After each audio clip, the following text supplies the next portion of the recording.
Game 5. Probably one of the best ones yet so far, to be honest. Freezers are slowly figuring it out. Story just came off of a loss. So you have one of the best teams playing kind of low, and then you have one of the not so best teams playing at a high. That's kind of how I view this game. So it's all about who's going to come out on top. If you haven't seen it yet, I would recommend it because all in all, I mean, the story really put on a masterclass, right? First half, it was 8-3 to the story, and then it turned 12-8 as the final score. Lou Dab had a great first half. Dan was hitting everything in the first half. Dalton and Jake just really put everything together in the first half and played really strong. But in the second half, I think the Freezers woke up and started fighting back. Here, I'll even show the stats while I kind of talk generally about it, because in the second half, Story scored 4, Freezers scored 5, so Freezers took the second half, but, you can't be sleeping the first half, 8-3, that's just ridiculous. And I'm looking at the stats line, like Shelly, the captain of the Freezers, did 0 passes, 1 throw, 0 slaps, 0 assists, 2 saves. Like it's so subpar compared to everybody. I mean, the only person who also did 0 passes was 44, who was literally just taking 7 slap shots. He did almost a slap a minute, which is probably the highest attempt count in general of one type so far in the tournament. So, yeah, we'll get more into these stats. These are the general stats that I took, that I'm showing. I know that they're doing it, but they're not really displaying it to us. If they are, I'd love to see them and just use theirs, because they're keeping track of a lot of other stuff. Because I'm doing like passes that aren't inbound passes. Shots are just shot attempts. Slap attempts. Turnovers are more like errors. So it's not going to be forced turnovers like they're talking about. It's pretty much just you made an error that reversed the play of the ball. Saves are just anyone who blocked a shot on goal. Got the slap score, the throw score, the assists, just super low assists after the first game, and then the efficiency. And to me, the efficiency is a big stat because it's just attempts, like scores over attempts. And just the Freezers weren't doing it. I mean, the story wasn't there as well, right? I'm sure the first half was drastically higher with Dan just hitting it. But the big difference to me is really just Pennant, just 10%, right? Like he went 0-7 the first half. Like that's so bad. You scored once out of 10 attempts. That's not good, and the team needs to realize that. And I want to say the same thing with Jolly, because he went, 3-13? And then you have 76 going 3-10. Yeah, it's a little better, but the team is just not doing right. And when you look at the passes really show that the green team, at least initially, was passing a lot. Everyone's high energy at the beginning. They're not faded, so they're moving the ball around. They're trying really hard. And I just don't think the Freezers are doing that. They play how everyone plays in the second half. Just throw the ball, go up quick, and try to get a cheeky little goal. And, to the Freezers' point, it's not a bad strategy. They went 5-4 in the second half, so clearly, their offense plus their defense waking up, it was very productive. But the issue is that in the first half, when everyone's high energy, it's just not working. They're able to keep up. They're able to get that extra step on you to prevent you from doing this quick slap play. They need to play more as a team, and I think Jolly needs to shape up, or Shelly needs to get involved. I think Shelly is the only captain that's really taken a back seat. And to me, it really looks like Jolly is just the captain, trying to win the game. Shelly is just in the back being a coach. So let's look at the stats, right? This is my offense evaluation, right? That's what the eval is. What it is simply just when you score, multiply it by 2 minus your attempts. So if you're above 50%, then you are getting a positive score. If you're below, then you're getting a negative. It's pretty simple like that. So when you see someone like number 11, right? First round, -1. I think he went 0-1, but then second round, he went 2-4. So, or something like that. Can't really look at my notes right now with the microphone in my face. But yeah, it's just look at the first half, right?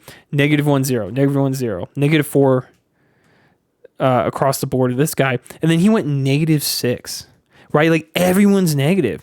You come over here, 1, -2, -1, 1, 4 is 0, -1, -1, right? Like overall, you have some people in the positives, Dan taking over, helping you a lot, but over across the whole scope of the game, right? If it wasn't for this 11, you have 2 guys in -5, 6 and 2, right? So you're overall -2 as a team. That's horrible. When you look at them, look how tight the scores are. They're too positive.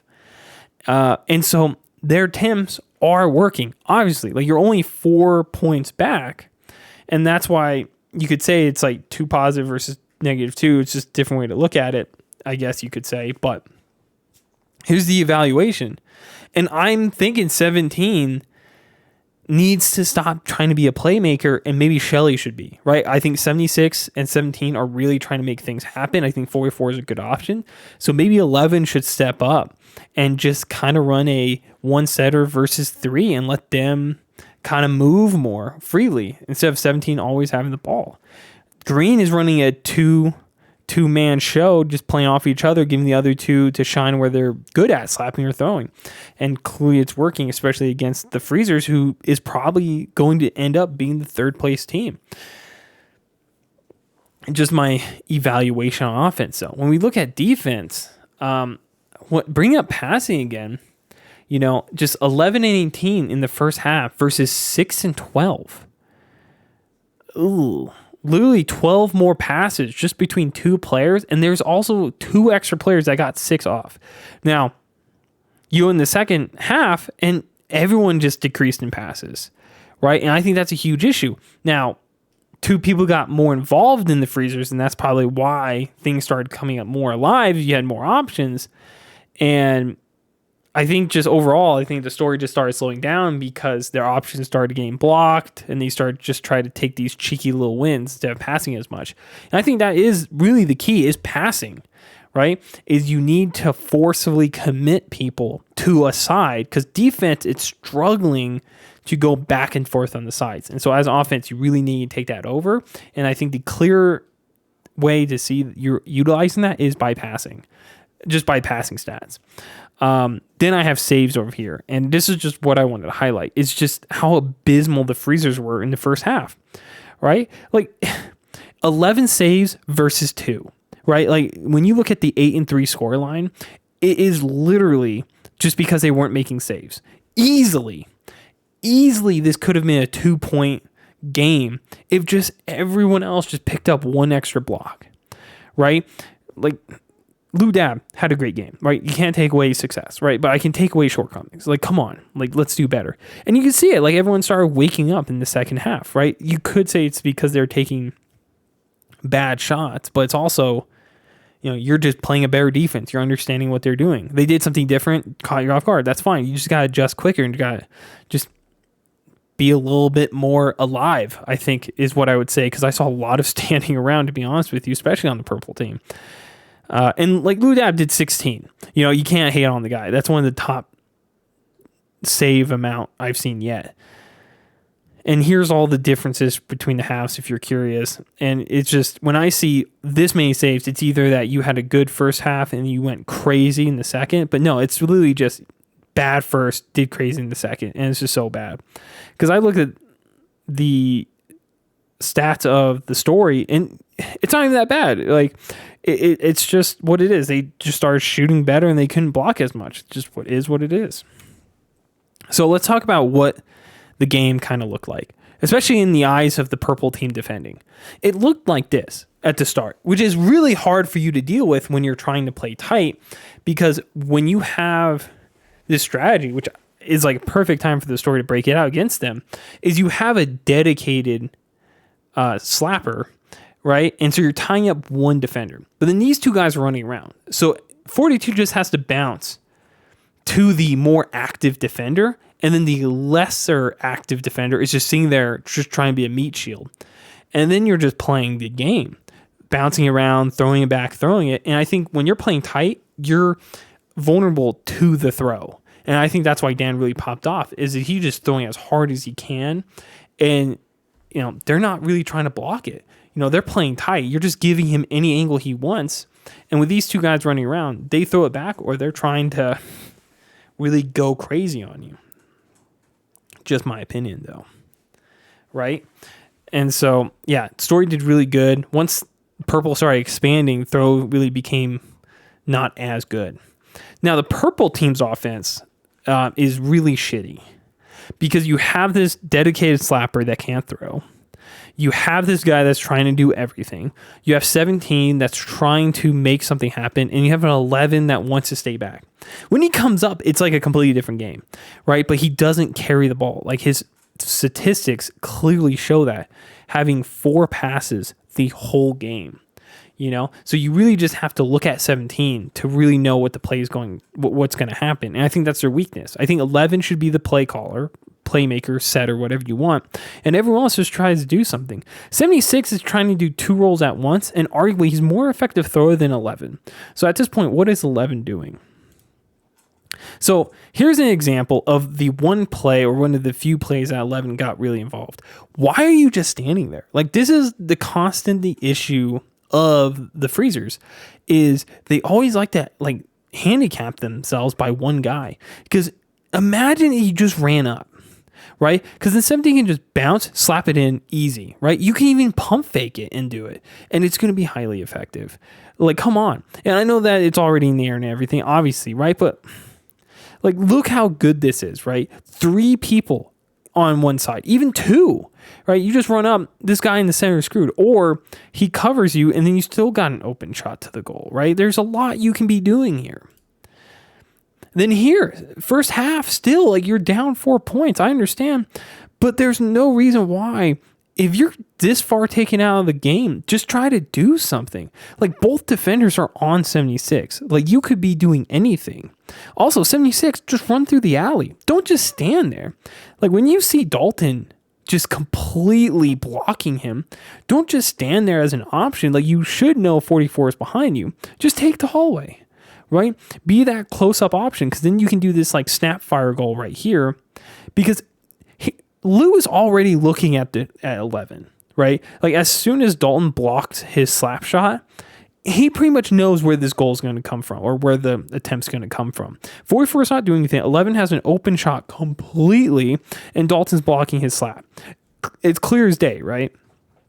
I think it would have been crazy if pump fake slap in, right? That's another option, but no. At the end of the day, these two guys need to do something. 76 has points, so 44 needs to do something. He's literally just standing there and watching the play. So here's an example of the freezers actually doing something really good with their 3 guys, right? Using the full triangle. And so, 17's at the very point. 44 takes the hallway, and so that pulls Lou Dab by a step. And then he chucks it over all 3 of their heads to get the height advantage on the slab, right? Because you can't jump. So super high ball, this ends up scoring. And so, great play overall. And I don't even think there's a lot that the green team can do besides just getting up in his face, right? And whose job is that? Is it 99? Is it number 2? Right? Who's going to cover 44, right? This is just such a tough situation with the green team that the purple team really used the hallway in getting everyone to one side very effectively. Here's something that I will say about every single team that has played is, if you're the offense, you need to switch sides, right? Because here's the perfect example, is the coordination for this team to use the triangle to get players across is so difficult, right? Because basically Dalton has to say, I'm out. And then one of these 2 guys has to say, I'm in, without the other person rushing in. So you're just losing valuable time in these quick fire scenarios. It's just not possible, right? So doing everyone on one side and then cutting across is just so good, right? You'll get so many open shots just out of the pure confusion of them. And it's just super unfortunate that they're not able to do this more often because it is a cheat code. I think it'll work against the breakdowns. I think it'll work against, it clearly worked against the story. I don't know if it'll work against the Rippers. Sorry, I keep getting them confused. The Rippers. But yeah, use this more. Use this handicap for them, right? Because yeah, they have their own zone and they can have one person in it. But with this hallway, it just gives you a cutting edge advantage on these quick plays. Here's something that really makes me mad about Jolly, just to be honest, right? Jolly, in this situation, is taking a self-slap goal, right? It's just a bad shot, right? And that's what Jolly always does, is he runs up, gets fully committed for no reason, and takes a shot. And he is barely rewarded, right? If we look at the stats, right? 17, right? 23%. 8 slaps, 2 scores. 25%, a quarter. That is the guy lining up to take that shot. I don't think it's worth it, in my opinion. So in this situation, right, if you have 2 defenders, you should be doing everything in your power to get that ball to 44 or pitching out to 76, right? It doesn't matter if you're blind, like you can see 76. And if you know that there's 2 guys on you, you should know that there's 2 people on your left. There's so many options, and you should trust that 76 can see it, right? Because you could easily pitch it to 76, 76 throws it to 44, has the height advantage against 25 because you can't jump. So this is what makes me mad, and that's why I think Jolly should really take a step back from trying to be a setter and going to be an offensive player, because he is just really bad. To me, like, I think he says too much pressure at making good decisions of when should he take it and when should he dish it. Because I feel like this one, he was like, I need to score. Like, we need to start scoring. So he's like, I want to go score. But the other 2 guys are just standing there. And honestly, I don't even have a problem with where they're standing. They are in good positions. And this was a foul on number 99 for making contact. But still, you have 2 people ready to go. Come on. What are we doing? And that's all I have. Let me know what you guys' thoughts are. I know it's just for fun, but looking at these stats and looking at the play styles, I mean, these mean something, right? Like, if you lose, you're not a captain anymore. And I think that's like pretty big for egos. And that's at the end of the day what sports are. But yeah, let me know how you feel about the stats. Until next time, peace.